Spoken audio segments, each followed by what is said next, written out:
Ces Polonaises manifestaient déjà depuis plus d'une semaine.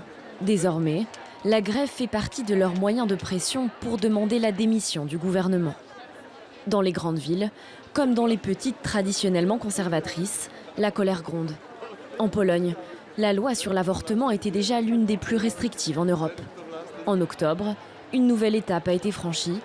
Le tribunal constitutionnel interdit l'avortement en cas de malformation grave du fœtus. Désormais, il ne sera possible qu'après un viol ou un inceste ou en cas de danger de mort pour la femme enceinte. J'ai manifesté vendredi, samedi et dimanche. Et je continuerai tant que le gouvernement ne réagira pas à la situation dans laquelle se trouve la Pologne. 66% des Polonais désapprouvent le verdict du tribunal. Cette semaine, des manifestants ont pris pour cible les églises du pays ultra-conservateur. Le chef du parti ultra-catholique et nationaliste au pouvoir, Jarosław Kaczyński, a appelé ses partisans à défendre les églises contre les protestataires. Inciter les gens à l'agression dans un moment où les gens sont si furieux et si désespérés n'a rien de bon.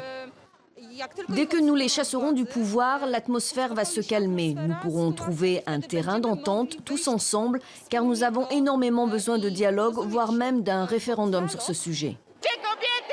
L'année dernière, 2000 avortements légaux étaient effectués en Pologne. La grande majorité d'entre eux étaient dus à des malformations du fœtus. Selon les groupes féministes polonais, plus de 200 000 avortements sont réalisés de manière illégale ou à l'étranger chaque année.